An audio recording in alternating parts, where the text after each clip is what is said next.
자, 오늘 말씀은 예레미야서 27장 12절부터 22절까지 말씀입니다. 함께 읽습니다. 내가 이 모든 말씀대로 유다의 왕 시드기야에게 전하여 이르되, 왕과 백성은 바벨론 왕의 멍에를 목에 메고 그와 그의 백성을 섬기소서. 그리하면 사실이라. 어찌하여 당신과 당신의 백성이 여호와께서 바벨론의 왕을 섬기지 아니하는 나라에 대하여 하신 말씀과 같이 칼과 기근과 전염병에 죽으려 하나이까? 그러므로 당신들은 바벨론의 왕을 섬기게 되지 아니하리라 하는 선지자의 말을 듣지 마소서. 그들은 거짓을 예언함이니이다. 이는 여호와의 말씀이니라. 내가 그들을 보내지 아니하였거늘 그들이 내 이름으로 거짓을 예언하니 내가 너희를 몰아내리니 너희와 너희에게 예언하는 선지자들이 멸망하리라. 내가 또 제사장들과 그 모든 백성에게 전하여 이르되, 여호와께서 이와 같이 말씀하시기를, 보라, 여호와의 성전의 기구를 이제 바벨론에서 속히 돌려오리라고 너희에게 예언하는 선지자들의 말을 듣지 말라. 이는 그들이 거짓을 예언함이니라 하셨나니 너희는 그들의 말을 듣지 말고 바벨론의 왕을 섬기라. 그리하면 살리라.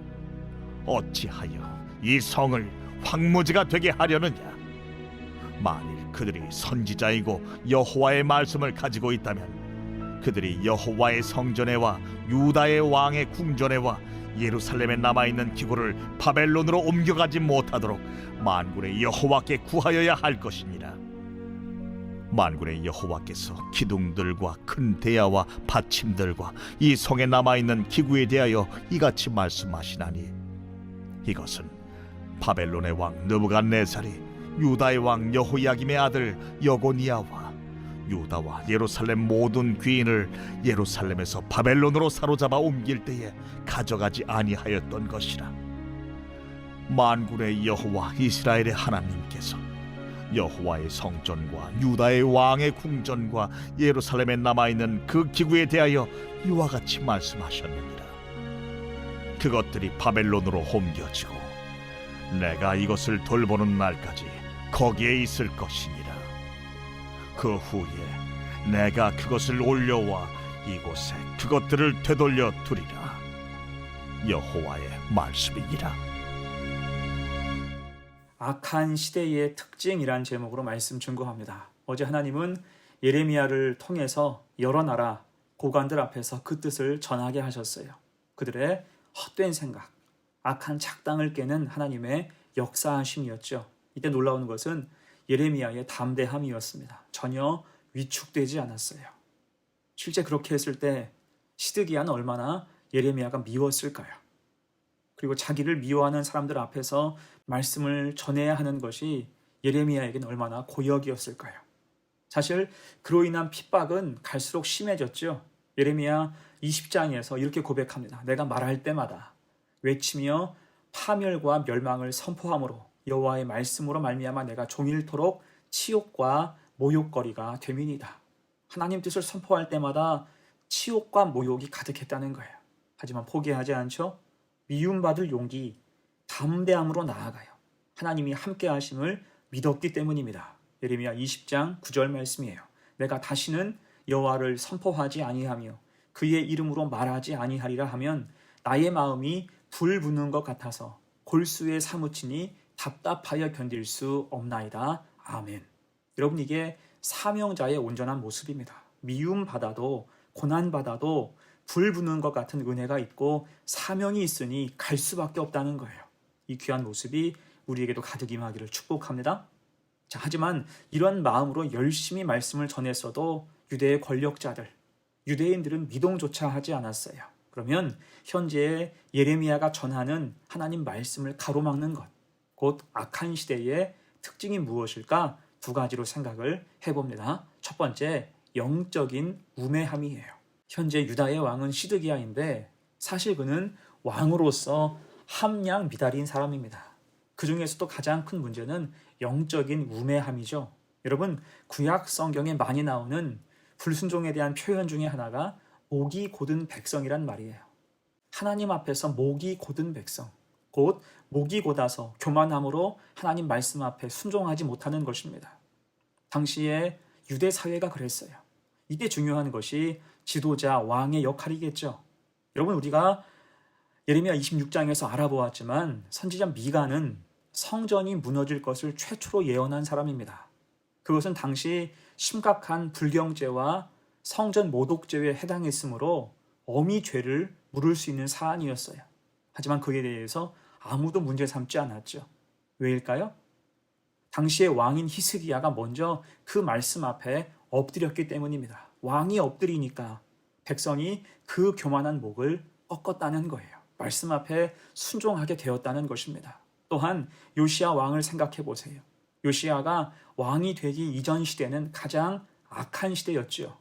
므낫세와 아몬의 시대, 성전 앞마당까지 우상이 가득 침투한 시대였습니다.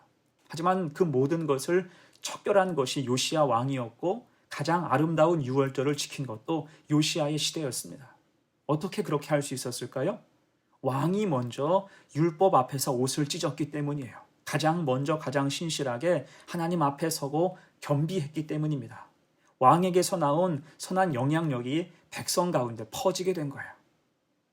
하지만 지금 시드기야의 문제가 무엇입니까? 하나님 앞에 엎드릴 생각은 전혀 하지 않고 단지 자기에게 좋은 말, 유리한 말, 듣고 싶은 말만 들었다는 것입니다. 그러니 주변이 온통 간신배로 가득할 수밖에요. 이에 예레미야는 돌려서 말하지 않고 직언합니다. 12절로 14절의 말씀. 내가 이 모든 말씀대로 유다의 왕 시드기야에게 전하여 이르되 왕과 백성은 바벨론 왕의 멍에를 목에 메고 그와 그의 백성을 섬기소서. 그리하면 사실이라. 어찌하여 당신과 당신의 백성이 여호와께서 바벨론의 왕을 섬기지 아니하는 나라에 대하여 하신 말씀과 같이 칼과 기근과 전염병에 죽으려 하나이까. 그러므로 당신들은 바벨론의 왕을 섬기게 되지 아니하리라 하는 선지자의 말을 듣지 마소서.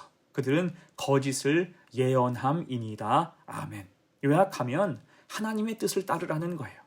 바벨론은 하나님의 도구이니 헛된 생각하지 말라. 악한 선지자의 말을 듣지 말라. 그것은 거짓이다라고 선포한 것입니다. 선명하고 간단하게 말했죠.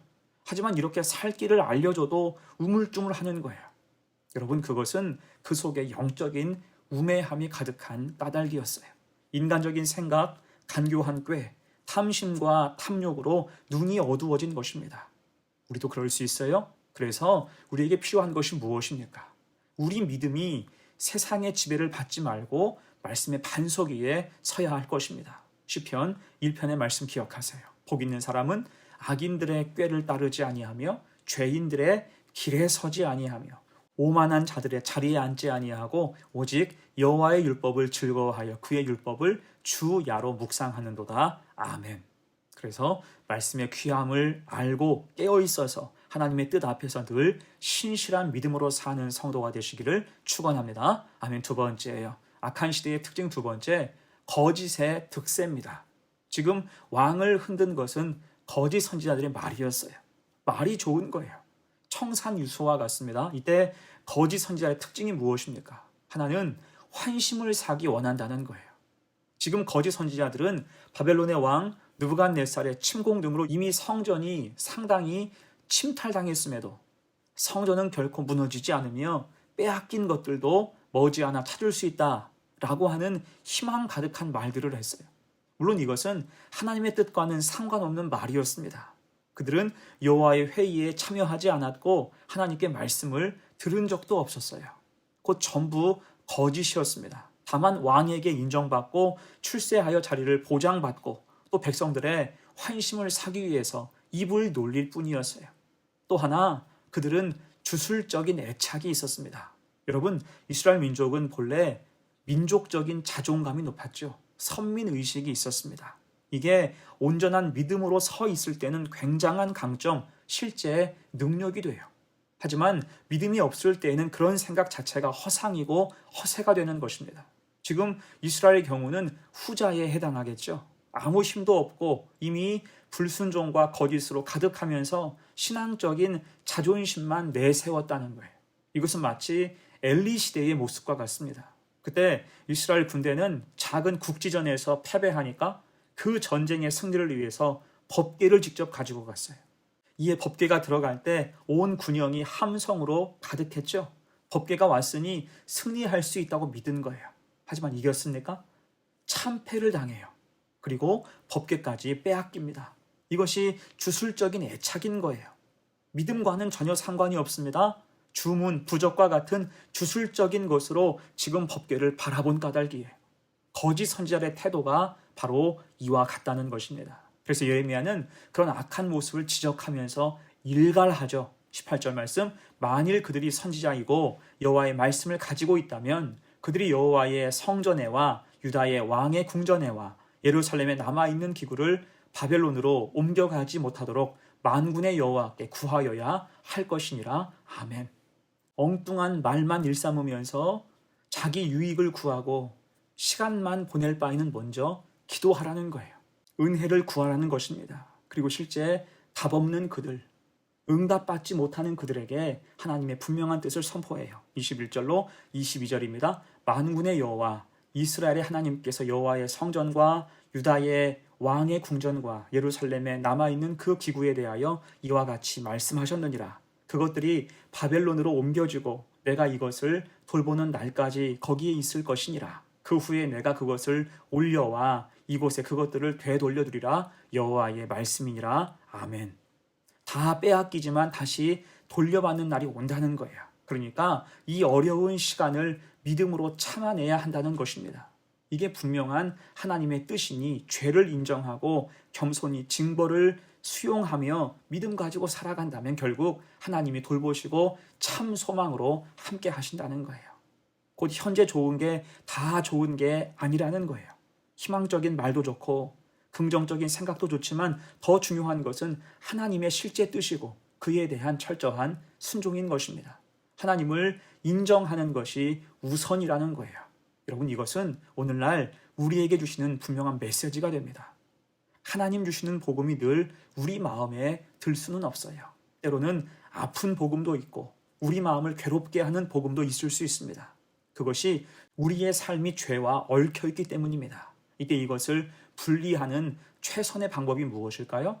하나님의 뜻을 알고 전적으로 수용하는 것에 있습니다. 징벌을 참으며 정결함으로 주 앞에 서야 하는 거예요. 그러한 분별력과 신실함이 있는 성도가 되어서 믿음의 회복을 늘 경험하는 우리 성도들 되시기를 간절히 축원합니다. 아멘. 이제 말씀을 마무리합니다. 오늘 예레미야는 모욕과 수치를 당해도 말씀을 전하는 것에 주저함이 없었습니다. 왕에게도 거짓 선지자에게도 그 백성을 향해서도 말씀을 선포했어요. 그만큼 그때가 하나님 말씀이 희미한 악한 시대였기 때문이죠. 당시 대세를 이루던 사탕발림, 기분 좋게 하는 말, 막연한 희망은 결코 복음이 아니라는 거예요. 진짜 필요한 것은 하나님의 뜻과 하나님의 말씀이었습니다. 이에 예레미야는 가감없이 그것을 증거했어요. 여러분, 우리가 살아가는 시대도 마찬가지입니다. 우리도 오늘날 많은 것들이 우리의 눈과 귀를 어둡게 하고 있어요. 그런 시대에 살고 있습니다. 이때 영적으로 늘 민첩하기를 축복합니다. 주술처럼 간교한 생각을 좋아하지 말고 변치 않는 하나님의 약속을 붙잡아야 할 것입니다. 그래서 언제나 바른 복음, 바른 믿음 가지고 승리하는 복된 교회와 성도가 되시기를 간절히 축원합니다. 아멘. 함께 기도합니다. 은혜로우신 하나님, 하나님의 뜻과 말씀을 생명 다해 전했던 예레미야의 믿음을 기억하게 하옵소서. 듣든지 아니 듣든지 두려움 없이 전하는 믿음을 우리에게도 주시고 완악함과 강팍함으로 그 말씀을 받지 못한 현실을 바라보며 우리의 처지도 그와 같지 않은지 돌아보고 늘 겸손하게 하옵소서. 영적으로 민첩하게 하옵소서. 바른 믿음 가지고 살아가게 하옵소서. 예수님의 이름으로 기도하옵나이다. 아멘.